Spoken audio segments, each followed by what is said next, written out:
I'm Alana Cerrone O'Hare. And I'm Nick Millard. Welcome to PVD POV, where we bring you new insights into the coolest little city in the smallest state. Whether you're a local looking to uncover hidden gems or a visitor eager to dive into our vibrant culture, we've got you covered. Each week, we'll be chatting with the movers and shakers here in Providence, from restaurant owners to hoteliers and everyone in between. Today, we have a great podcast that we had done earlier on this year. It's with Jamie Antoniago of Angelo's, and this year was their 100th anniversary. We had her on, I think, back in February. Gosh, it feels like forever ago. Yeah, it must have been February, right before their official 100th anniversary celebration. Yeah, we had her on. She chatted with us about their menu that they have right now, and she chatted about all the different stuff, but it's such a classic Rhode Island restaurant. So if you're a Rhode Islander, chances are you've been to Angelo's many times. It's that first big restaurant on the hill. So iconic. If you're lucky enough to be listening to this podcast before December 8th. Which is very tight timeline. Very tight. But you have one more chance to get their special 100th anniversary menu, which is so cool because they have things like their famous pastine, which is like the Italian penicillin, right? If you know, you know. You can get that for $1. What else do they have? You can get the specials. half order of their spaghetti for $1. You can get their chicken parma spaghetti for $10. Where else can you do that? Cheap. You could take the whole family out for $10. Yeah, I mean, I brought the kids there all the time. My son loves their eggplant. We get their eggplant. Same. For his birthday was back in November, and his one thing that we wanted to order for the party was a platter of Angelo's eggplant. So and we talk about it too in the podcast because their eggplant is different than other eggplant parms that you've seen around other Italian restaurants. It's special. Yeah, and I actually think I hadn't tried the eggplant when we recorded this podcast, and I'm not a big eggplant parm person. But I'm a convert now. At least to Angelo's. I've tried other places. Yeah, I don't like it because it's just it's soggy. Yeah, it's a little exactly. floppy. Theirs is eggplant. Fluffy and so good. You just want to lay down. We tried to get the recipe out of Jamie, but she kept her lips sealed, which I understand. Also, don't sleep on their side of broccoli. We're gonna get into all of that though in the podcast, right, Nick? Yes, I don't sleep on broccoli, though. Don't sleep on broccoli. Yes. All right. So turn us up and get ready to experience Providence from a whole new perspective.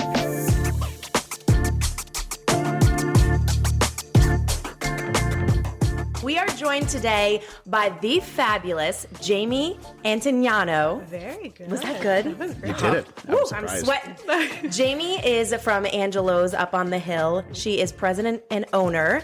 And we have some exciting things to talk to her about today, about her 100th anniversary year, which is huge news. Congratulations. And we want to know all the things about Angelo's, what it's like to run this business after generations being in her family. Maybe we're going to squeeze some recipes out of her. We can get some secret tips. Some secret tips. The secret sauce. Anyways, Jamie, it's so good to have you here. Thanks so much for joining us. Thank you guys so much for having me. I'm excited. So we want to talk, first of all, about the big news, which is that this year, 2024, is the 100th year in business for Angelo's. You all know Angelo's. It's one of the first restaurants up on the hill when you go under the pine cone. No, pignoli nut. Pignoli nut. See? The things you learn. I'm a bad Italian.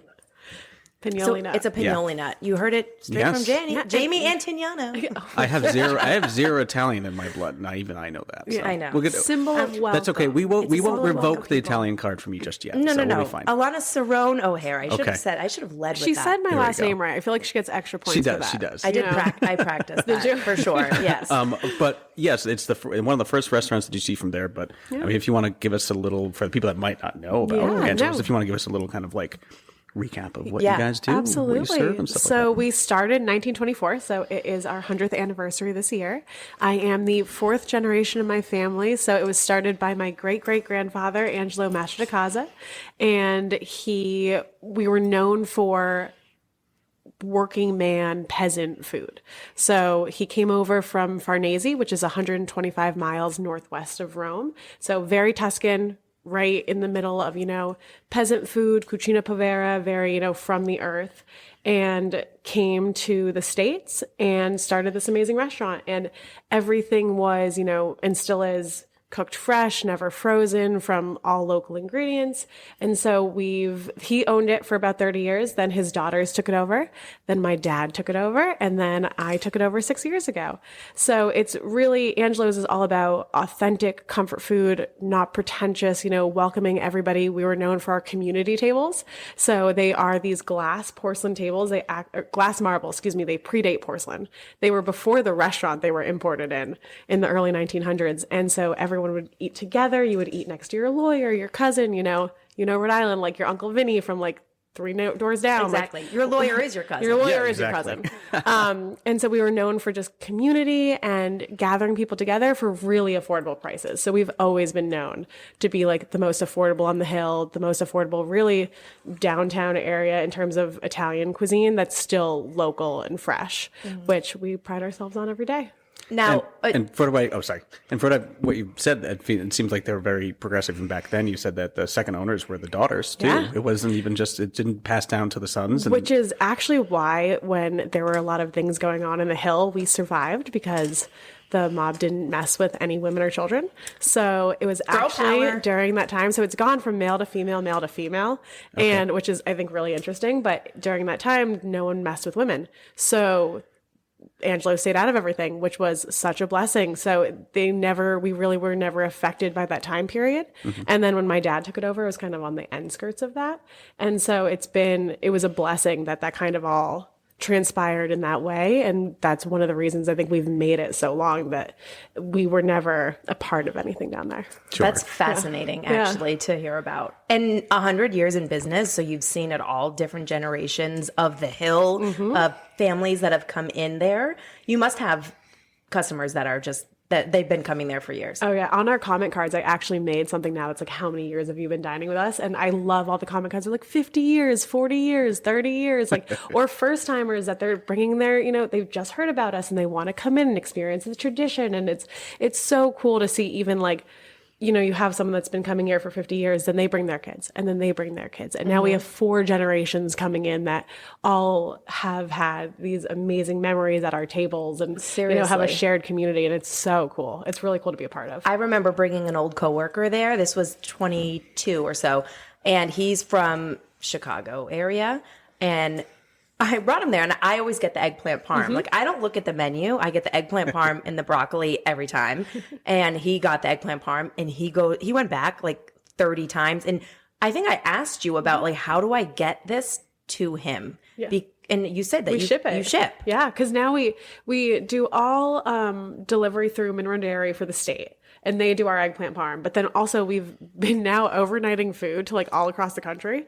So we've done it to California. I've done it to like New York, Florida, especially all the snowbirds that go to Florida. Yes. I'm always shipping to Florida. Because you can't get that good Italian food down there. You just need a direct line straight to Florida. I really do. Right. I feel like I just need to like funnel food to Florida. It's also hard to find good Italian food down in Florida. Actually, we looked at opening a place in Florida. You should, honestly, because every time I go down there, I'm not to bash on anybody in Florida, but every time we go down there, I'm hard pressed to find some really good Italian. You just can't compare it to anything up here. Well, and I think it's fun too, because especially our eggplant. So first time guests, we always give samples of our eggplant and our veal and peppers on the house, because they're 2 of our 1924 recipes. We want to welcome people to the restaurant, welcome them to the tradition. It's 2 things that you really can't find the way we prepare them anywhere else.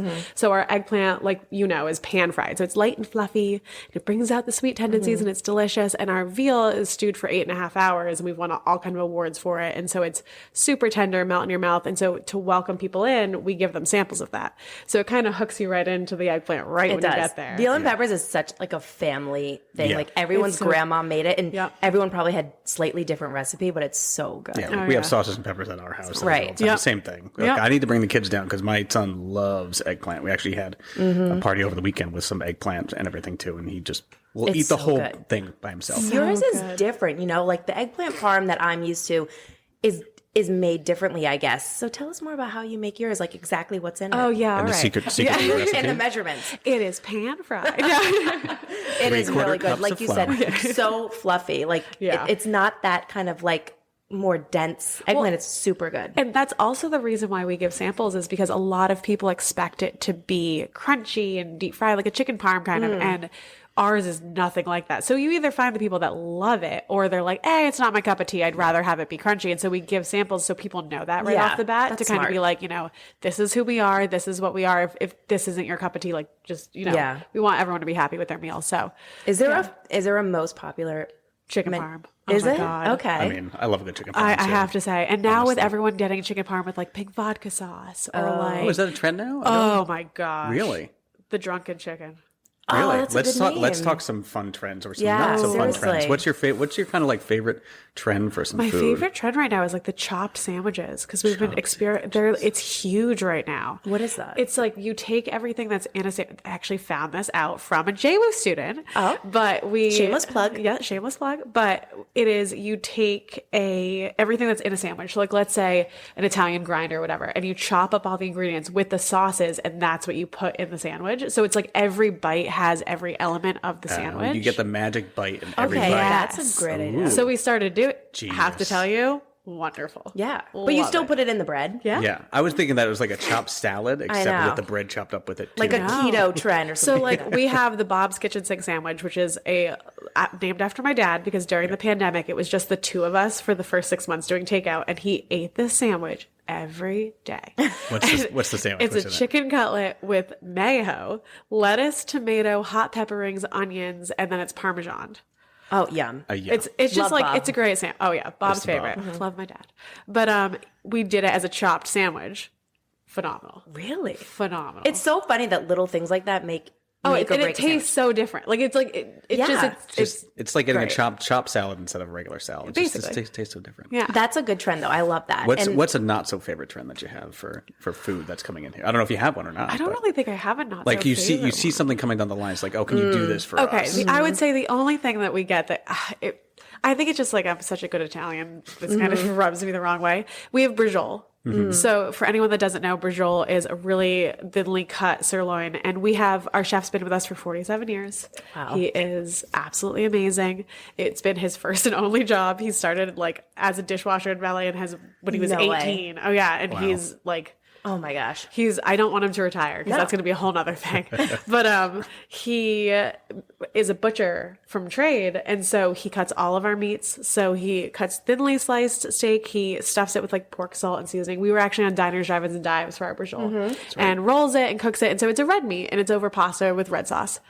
A lot of people are putting Alfredo on it, Wow. which I'm sure it's good. I can't get over it. You're a I mean, purist. this is a podcast, so you could not see me visibly just go back from the microphone. Like that is It just, that's just Alfredo sacrilegious. on red meat just like is not. No. I don't know. That's for chicken, Yeah. chicken and fish. Yeah. So that would be the only one. It goes down the line because I work expo most nights. Like I'm in the kitchen still very visibly most nights, and it'll come down the line, and I have to call it, and I'm like, oh, like why This are we hurts doing your that? soul. You like just- it. Does. But the drunken chicken parm is very popular. I would even say it's battling red sauce as being like most popular Really? for chicken parm, especially because we do our spicy pink vodka sauce now. And so the spicy food trend is like everything, hot honey chicken, hot spicy things like that. So we're doing a lot of spicy pink vodka sauce That and a does sound arrabbiata good. too, and it's very good. Yeah. You know what I love too is your pasta straws. I think that Jamie invented the pasta I straw. have yet to try the pasta straw. You've got to. I need to go there next time. I can't take credit for the pasta straw. There is a restaurant in London that I'm obsessed with. I've never been to, mind you. I sent my parents when they went to London, but I'm like obsessed with this restaurant. And they started using pasta straws when in Europe plastic got outlawed. And I was like, that is such a cool idea. So brilliant. And basically, they're called long ziti, which I think is hysterical. That's so cute. And so they like, just didn't. They just forgot to cut. yeah, they get lazy. they didn't cut it. And then it's hard pasta, but the great thing about it is when you put it in a cold beverage, it doesn't get soft like cardboard. It stays hard. There's really no flavor to it. And so it's to me, it's so much better, and it's biodegradable.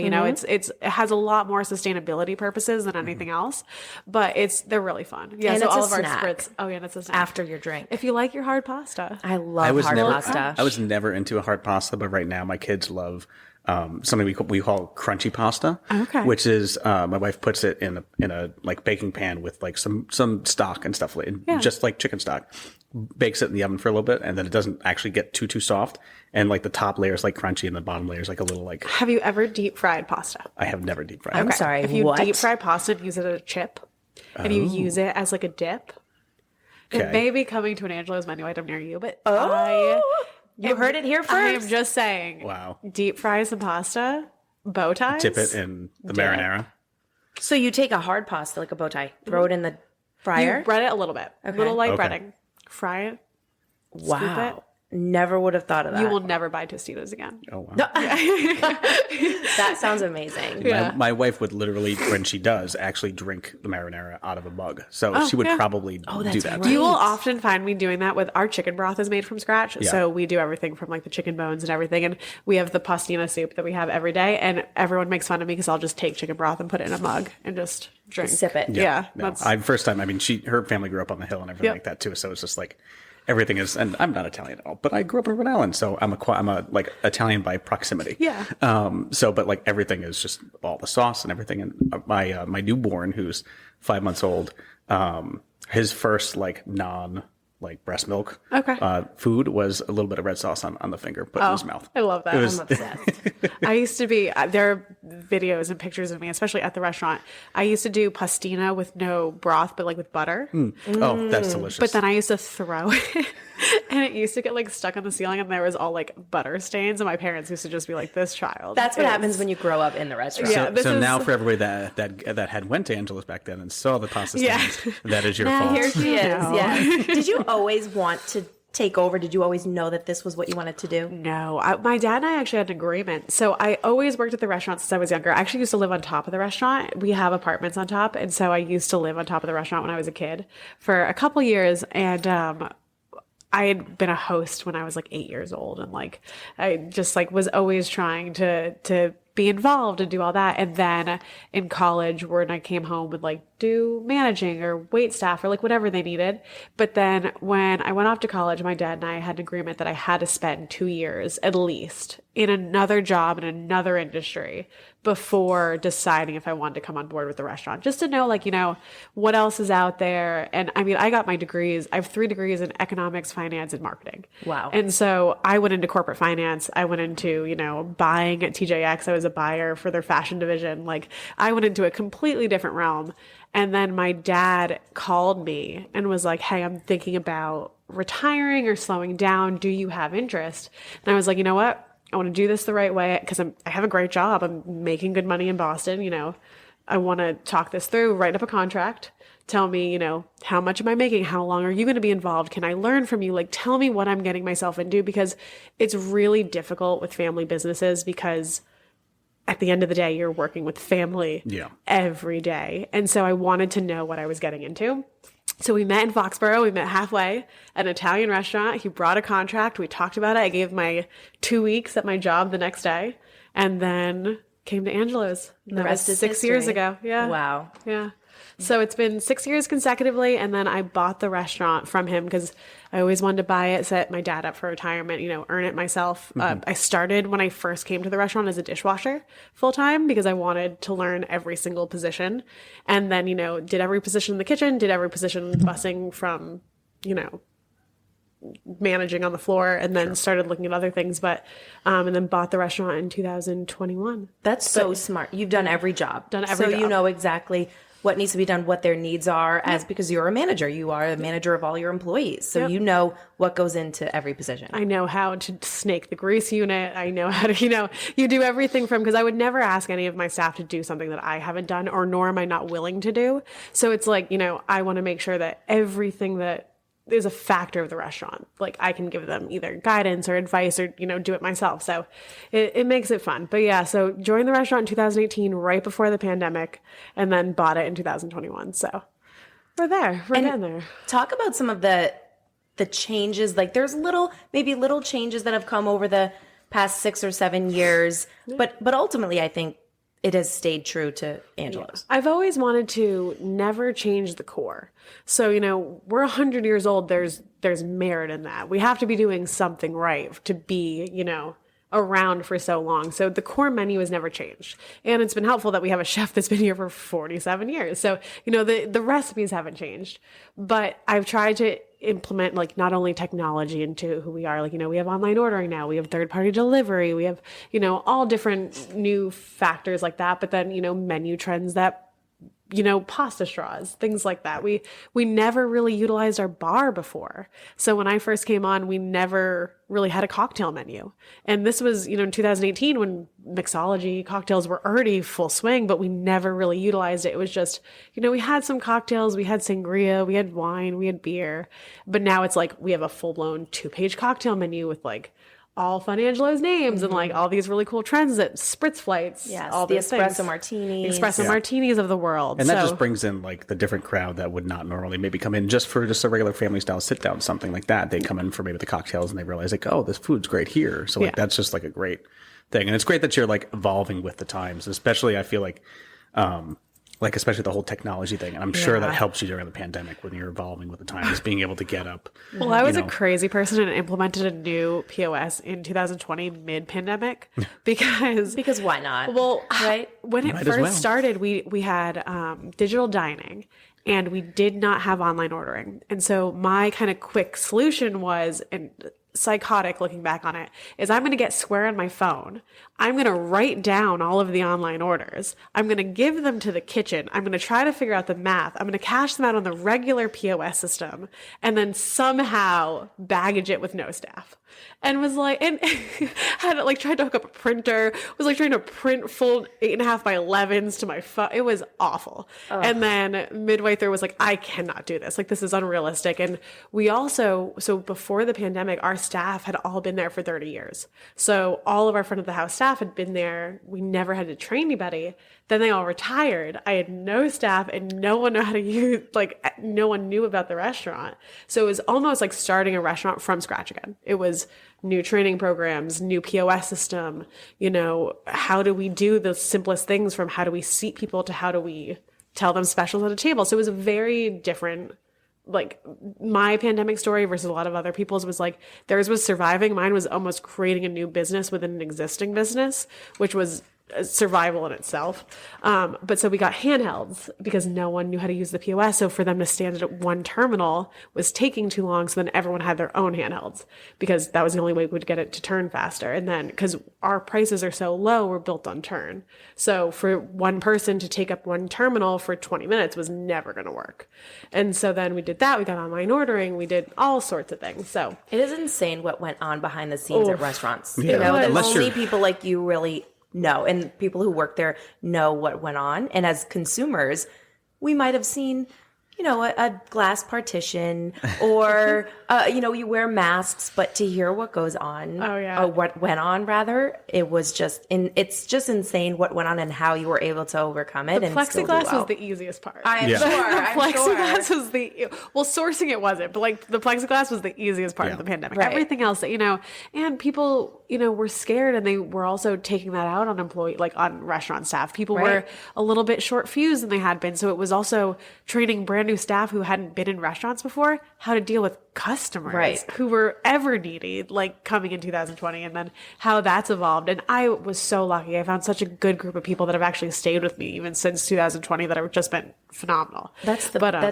a big part of it too. And like staffing shortages affect a lot of industries, especially restaurant industry, and to know you have a good staff that's reliable and likes being there, that's huge. Yeah. And that's what they all joke about, because my mentality at work is like, okay, everyone needs to have fun. Like, we're going to put our heads down and we're going to like get the job done, but I don't want anyone to hate coming to work, because then if you hate coming to your job, then you shouldn't be working there. And so we try to keep it as light, and we get the work done. Everyone makes their money, but at the end of the day, everyone leaves happy. And I have a rule that if anyone tries to leave unhappy, then like we need to talk about it before they leave, because I don't want anyone leaving, tense or frustrated. Like, yes, it's going to happen if, there's heat in the kitchen, but I want to like kind of dissolve that. So no one goes home being like, Yeah. I gotta leave. So it's like a marriage. You never go to bed angry. Exactly. No, I am married to 30 people right now. That's right. It is it's a taxing relationship. How do you, being married to 30 people. Wow. Yeah. I could not do that. It is. Yeah. It's a full-time job. Now you stay busy there. I mean, you must have a lot of table turnover like quick. Yeah. So we try to do our average ticket time from when we have something sent into the kitchen is 10 minutes. So it needs to, every time we do menu development, it needs to be 10 minutes or less. Or if it's not, okay, then how can we simplify that process that, it's not taxing on the kitchen, because we have a small kitchen. We have 4 people, 5 people at a max really on the line doing, 300, 400 covers and just, cranking it through. And with our prices being so affordable, we need that turn. Right. So it's, we're constantly busy. It is fast. Yeah. So is that the main way that you try to keep the prices more affordable? Is just like the turnaround, or is it like are you able to like source from different places? Well, so don't want to give like away secrets. No, but we're 98% local. So I try not to do any big box. Mm-hmm. And there's some things because of the pandemic, I have to do big box now, which I don't love, but just because local suppliers haven't had them. But we've had such great relationships that we can negotiate a little bit. We can try to be a little bit lucid on the prices at times, and other times we can't because it is local and we want to pay a premium to support local suppliers, but we really are built on turn. So I also am, the blessing and curse of me only knowing Angelo's, and my staff reminds me of this, is I am not one of those restaurant owners that's like, I'm going to put it triple because I can. Like, I try to stay like very close to cost because I don't like, we were built on being the working man's restaurant. We were built on giving families affordable food that was not going to break the bank, but healthy for them and locally sourced. And like, that's who we are. I don't want to not be that. So there are times that we have loss leaders. There are times where, we try to be as close to cost as we can to make sure that families can still come out, and especially during the time of inflation, which has been so crazy, that we don't, really gouge people. And so we try to, keep the turn, keep the busyness, and that helps when the city is, has events going on, has conventions, has the PC games, all those things, because that brings more people. The turn is high, the prices can stay low. And it's not like, okay, now we're slow and I have to look at, all right, I have to raise prices because we're not turning, or that cost is getting a little too close to where the price is. Like, it balances out. It does. Do you see a huge influx in people when we have events over at the AMP or a convention in town? What was it? Saturday night, Nate Bargatze? Right. The comedian. We were slammed. Great. We were standing remotely. We were on about an hour wait, and it was wild. That's great for your end, but when people go there, no. I was happy. I was actually managing the floor. My manager was away this weekend, and so I was talking to all the customers. I was like, I know because that's also the downfall to having such a normal quick ticket time is then you have your regulars come in. They're like, I've been waiting 25 minutes. And I'm like, in reality, that's not that long for a really busy restaurant on a Saturday night. But I've been waiting 12 minutes. Yeah, they're like, it should have come out 2 minutes ago.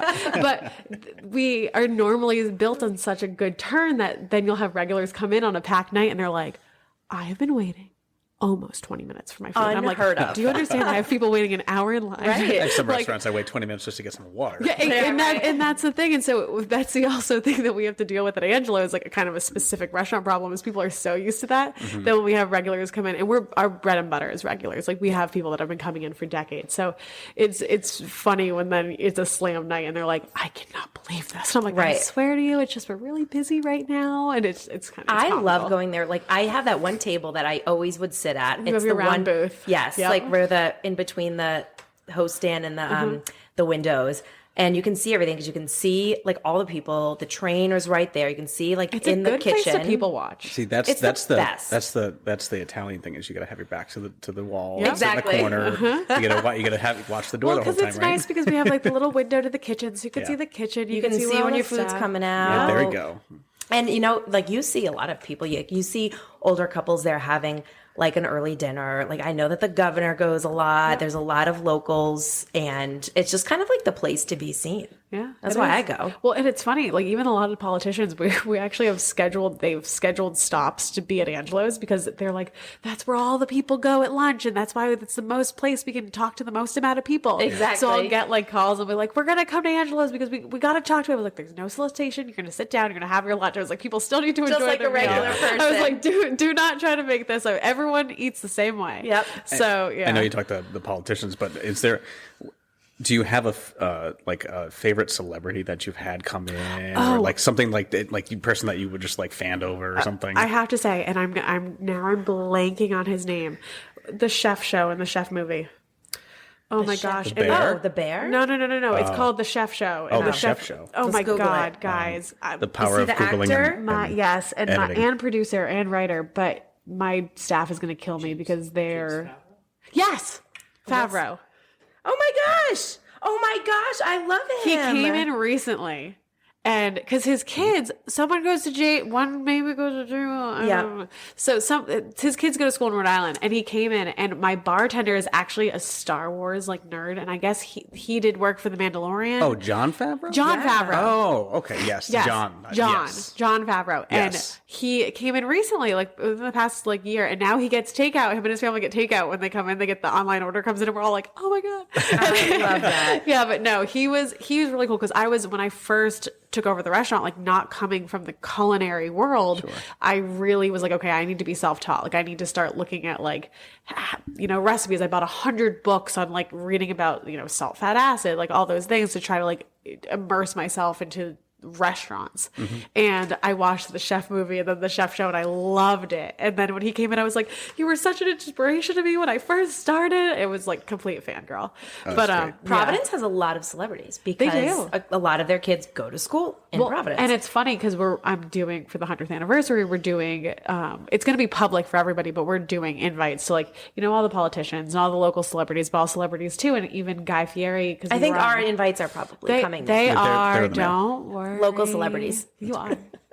I mean, Alana maybe with me. You're right. Oh no, you were. Don't worry, you're there. Sorry to interrupt. Go ahead. So, we were doing like all of the celebrity invites too, because Guy Fieri came for diners, drive-ins, and dives, things like that. But it's like, wow, there's actually a good amount of celebrities that have graced our walls. And when you go into the restaurant, I don't know if you know this, but all of the pictures in the dining room are family. Okay. So it's all, my baby pictures, my dad, my grandparents, my aunts, everything's in there. But then when you go in the bar, it's all of the signed pictures from the celebrities that have been there. So when you go in the bar, it's all of the celebrities that have been there. Jay Leno to, I forgot. There's another celebrity that lives in Cumberland that has come in quite a bit. Cumberland, my hometown, Yeah, greatest town you should ever. know this. Yes. Richard Jenkins. Oh, Yes. Jenkins. Between you saying not knowing Jon Favreau.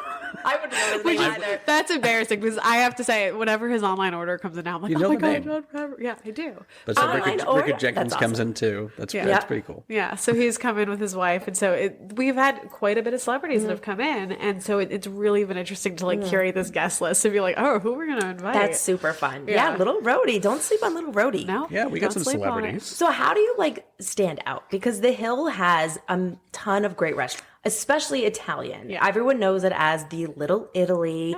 Just voted one of the top 5 Yeah. by Travel and Leisure, by the way. How do you stand out and differentiate yourself? I think for us, I actually have a little bit of an easier time than most because we are 100 years old. But I mean, I think for us, we're family oriented and we're affordable, which you can't find that much on the Hill. There's not a lot of places where you could go with, your whole family or big parties or things like that. Plus, we have a parking lot, which not a lot of restaurants have on the That's Hill, true. which sounds like such a little thing, but it is so big on Federal Hill to have a parking lot. But for the restaurant in its entirety, like we do a ton of teams. All of, Bryant's men's basketball, University of Maine men's basketball. We do the Bridgeport Islanders who play the Providence Bruins. Like we're one of those places that you could come in jeans and a t-shirt and you could be comfy. You could come in like we are just so attractive to so many different groups of people and types of experiences that you want. And at the end of the day, it's consistent quality food that, you're not going to come one day and get a pasta dish and you're not going to come the next time and it'd be completely different. Right. So we thrive on consistency and want to be that go-to place that you're going to have a great meal every single time. And that's why every dish that we put on the menu and that we stand by has to be able to be made 10 times exactly the same way. And if it can't, then, you're not going to be able to guarantee that experience time after time after time. So we just want to make sure that everybody comes in the door that it's kind of like that Cheers environment. Like some people don't have menus because we know exactly what they want. So they feel comfortable. They're having a good experience. They're having great food. They're not breaking the bank. So it's very attractive to a lot of people. And you were saying earlier, part of your 100th anniversary, having some of the menu items, were you doing like going back to 1924 pricing? No, not 1924. I looked at it. I mean, we could. Like, what's the price? We have the 1925 menu. No way. And it's like pasta is like 5 cents. And I was No like, way. oh yeah. I was like, okay. There's no way. Maybe we'll Imagine do the 1960s. Like, Imagine someone took out a credit card to pay the bill on 5 cents. my credit card processing rate, I would eat the whole thing. Seriously. I'd be out. But no, so we thought about we actually may do like one dish that's 1924 pricing or like something on that range. We're working on it because, I want to do something like that. We just have to logistically make sure it's going to work. That's a big undertaking. But yeah, no, it's probably, I think we're going to do like one dish and have a different dish because the kickoff is in April, but then we'll do a different like thing every month to kind of keep it going all year. Yeah. Okay. So for people that don't know, you guys have a ton of dishes back from the original when you first opened in 1924. What are some of like the staple dishes that you still have that are still kind of made the same way? Like what kind of dishes? I would say our go-to though is meatball and French fries because it's something that like obviously you're gonna get a lot of people who are like, why are they putting French fries with their meatballs? Yeah. And the whole story behind it is during the Great Depression. And a lot of our menu dishes that have stayed on are from the Great Depression. They've been molded by our history. So the reason is because during the Great Depression, when people couldn't afford a lot of food, Angelo put French fries with the meatballs to add a little starch so it would carry them over to their next meal.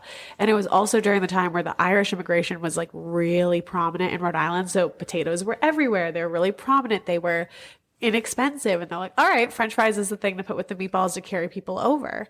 And so that's something to this day we have and we sell a ton of. It's one of our most popular menu items, and it comes in a full and a half order, and the half order was developed during the Great Depression because when people couldn't afford a full-size entree, we did a half size. It was like the original large and small. And we even had people, Angelo used to barter with people because they couldn't afford to pay their bill. And it was like, okay, you give me 3 cabbages from your yard, I'll let you have a meatball and French fries. And so a lot of our menu items have developed from the 1920s and then stayed through. Pastina soup. We make everything from scratch. All of our sauces, all of our soups are all made from scratch. So we make our chicken broth from scratch with the little pastina balls that everyone freaked out when, they couldn't find them anymore. There was a shortage. I had a hard time finding those in the store. Yeah. Just like my kids love that too. So we got so many calls being like, are you going to have it? And I'm like, yes. Like we have a supply. Don't worry. It's like toilet paper all over again. It honestly though was like, I would get calls like, do you have pastina? I'm like, I swear to you, we have it in. We're good. Like, don't. We know a guy. We know a guy. Yes. Classic Rhode Island. I feel like that the meatballs and French fries is a very Rhode Island thing too. Like I don't think I've ever seen that anywhere else too. No. It's definitely just like and it's really an Angelo's thing, not even like a Rhode Island thing. I know there's a lot of restaurants that have kind of done odes to us and like have tried to do riffs on it and things, but it really was a core part of who we were and a part of our history too. Like that was really stemming from the Great Depression. But other than that, going back to the cucina povera and our Tuscan background, it was not a lot of fish, so not because we weren't Mediterranean. It was really all low central. So a lot of veal, a lot of meat, a lot of chicken, all those good things. So a lot of it is protein based versus the fishes of the world because we were less of the Mediterranean diet. So tell us to wrap up. Yeah.